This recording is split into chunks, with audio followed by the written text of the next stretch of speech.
नमस्कार। पिछले कुछ महीनों से एक विषय जो आप बहुत अधिक सुनते होंगे, जिसकी चर्चा बहुत अधिक भारत में हो रही है, उसका नाम है वोट चोरी। अब भारत एक लोकतांत्रिक देश है और डेमोक्रेटिक सेटअप में जो वोटिंग है ये बहुत ही इम्पॉर्टेंट होता है, क्योंकि हर निश्चित अंतराल के बाद, जैसे भारत में 5 साल के बाद, अमेरिका में 4 साल के बाद, लोग जो है सो अपना चॉइस की सरकार चुनते हैं। और क्योंकि जो बृहद पैमाने पर जो जनसंख्या है उसकी चॉइस ही सरकार है, इसलिए ये बहुत महत्वपूर्ण हो जाता है कि जो प्रक्रिया है चुनने का, इलेक्शन का, वो कम से कम बेदाग हो, उस पर कोई सवाल ना हो, उस पर हर पक्ष के लोग सहमत हों कि नहीं, जो संस्था ये व्यवस्था करवा रही है, चुनाव करवा रही है, उस संस्था पे कोई उंगली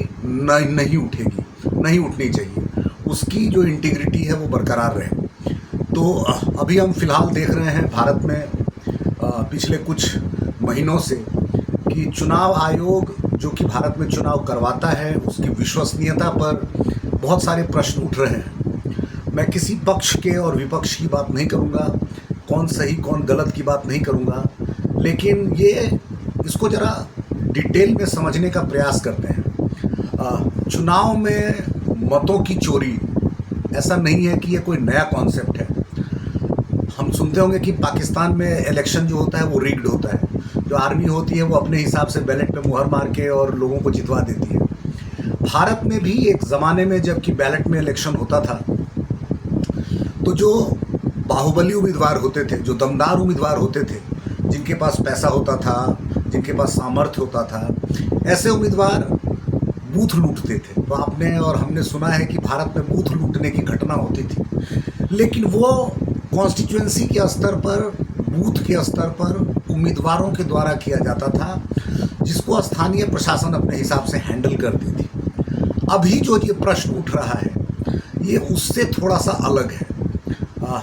अलग इस मायने में है कि पहले जहाँ पे एक पार्टी के लोग, कुछ उम्मीदवार, दबंग लोग मतदान के मतलब लोगों को मतदान करने नहीं देते थे और जो बूथ होता था उसको लूट लेते थे। कहने का मतलब कि किसी आदमी को अंदर नहीं जाने देंगे और जो पूरा जो बैलेट पेपर है उसको जिस पार्टी के समर्थक हैं उसका ठप्पा लगा देंगे।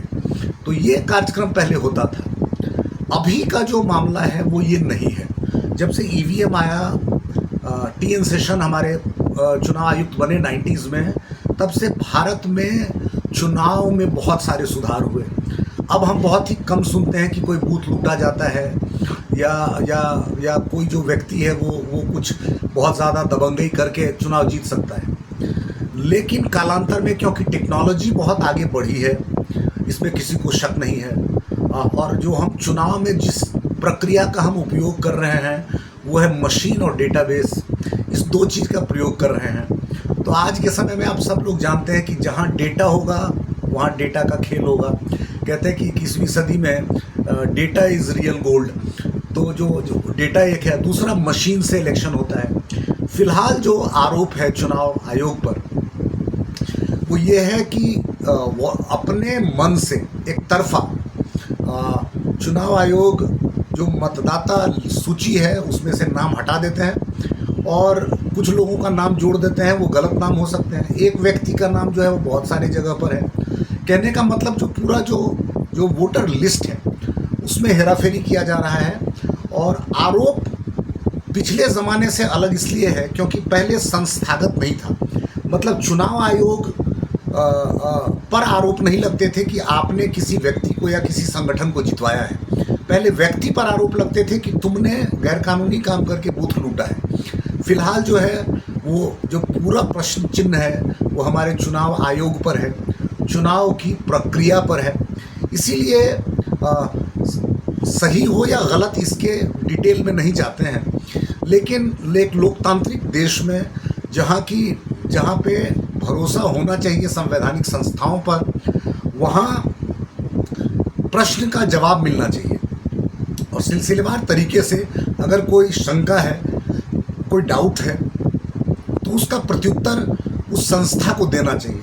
मुझे लगता है, जहाँ तक मेरी समझ है, कि चुनाव आयोग भारत का अपनी जिम्मेदारी ले नहीं रहा है। नेता प्रतिपक्ष राहुल गांधी ने जो 2 आरोप लगाए और अभी जो बिहार में चुनाव होने वाला है उसमें लगभग एक चीज़ है कि लोकसभा चुनाव के बाद 4 महीने के बाद महाराष्ट्र में विधानसभा चुनाव हुआ तो वहाँ वोटर लिस्ट प्रूव नहीं किया गया, वहाँ SIR नहीं लागू किया गया, वहाँ पे लोगों के नाम नहीं हटाए गए। उलट उससे 1 करोड़ मतदाताओं की संख्या बढ़ गई। और बिहार में जब 25 में ही चुनाव होना है, 2024 में सरकार बनी थी, तो बिहार में एक पूरे मतदाता का जो लिस्ट है उसके साथ उसको बदलने की कवायद हो रही है, जिसको SIR स्पेशल इन्वेस्टिगेशन कह रहे हैं, उसको रिव्यू कर रहे हैं। तो पूरा मतदाता का जो मतदाता सूची है उसको बदलने की बात हो रही है, या उसमें से लोगों को हटाने की बात हो रही है, कुछ लोगों को जोड़ने की बात हो रही है। जो प्लेयर्स हैं जिनको चुनाव लड़ना है वो एम्पायर को यानी चुनाव आयोग को निष्पक्ष नहीं कह रहे हैं, और जब ये होता है तो पूरा सवालिया निशान खड़ा हो जाता है। भारत जैसे लोकतंत्र में ऐसे सवाल नहीं उठने चाहिए। हमारा जो संस्था है चुनाव आयोग, उस पर किसी प्रकार का शंका नहीं होना चाहिए। अगर उंगलियां उठ रही हैं तो जिस कारण से भी उठे उसका समुचित जवाब मिलना चाहिए। 2 चीज़ें देखने को मिली है। एक, कहा जा रहा है वोट चोरी के मामले में कि गलत मतदाताओं को अलग अलग जगहों पर नाम जोड़ा जाता है। संस्थागत इंस्टीट्यूशन करती है, इलेक्शन कमीशन कर रही है ये काम। और दूसरा ये कहा जा रहा है कि चुनाव जब ख़त्म होता है 5 बजे, तो हिस्टोरिकली 1947 से लेकर के 2014-15 तक 5 बजे जब चुनाव खत्म होने का समय हुआ और उसके बाद जितने लोग बूथ में रह जाते हैं उनको वोटिंग करवाना पड़ता है, तो उसकी संख्या 1-2% में अंतर होता था।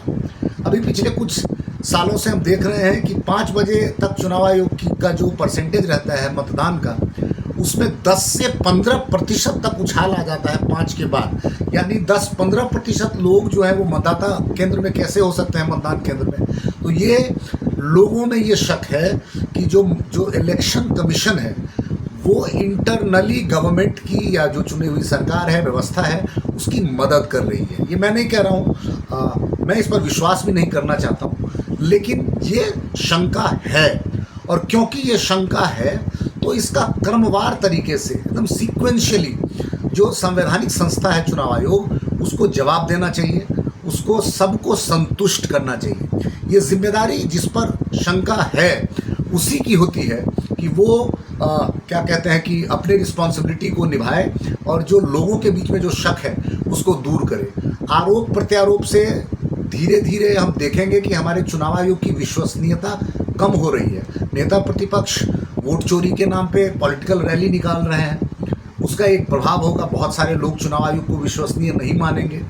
सरकार कह रही है वो चुनाव आयोग के बदले में स्टेटमेंट दे रही है, लोग कहेंगे कि सरकार का चुनाव आयोग से क्या मतलब है, वो तो एक इंडिपेंडेंट संस्था है। अगर उस पर आरोप लगे हैं तो उसको जवाब देना चाहिए। गवर्नमेंट के लोगों को चुनाव आयोग को डिफेंड नहीं करना चाहिए। मेरे कहने का मतलब है कि इट्स ओनली फेयर कि इलेक्शन कमीशन जो भी क्रमवार तरीके से एक एक प्रश्न उठाए जाते हैं उसका जवाब दे।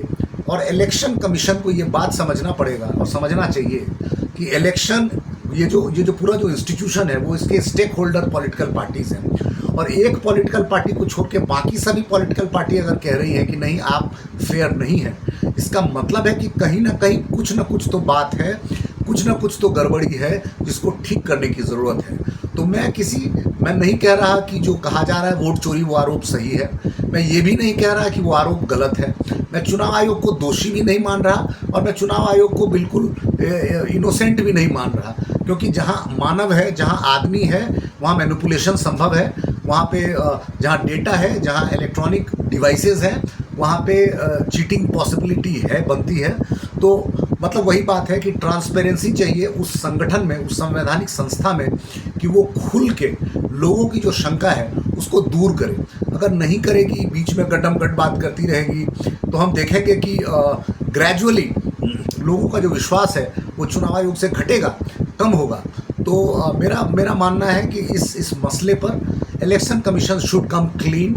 उनको एक बृहद तरीके से हर पॉलिटिकल पार्टी से इंगेज करना चाहिए, सिर्फ रूलिंग डिस्पेंसेशन से नहीं, सभी पॉलिटिकल पार्टी से।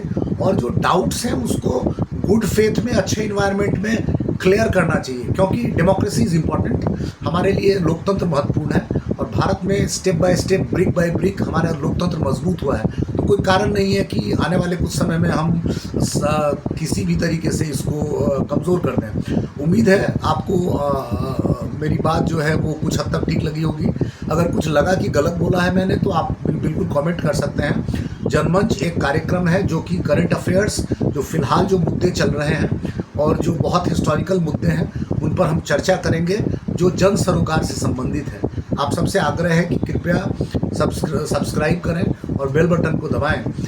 हम आप तक हर उस बात को जहां पे विवाद है, जहां पे थोड़ा सा कन्फ्यूजन है, उसकी क्लैरिटी करते रहेंगे। बहुत बहुत धन्यवाद।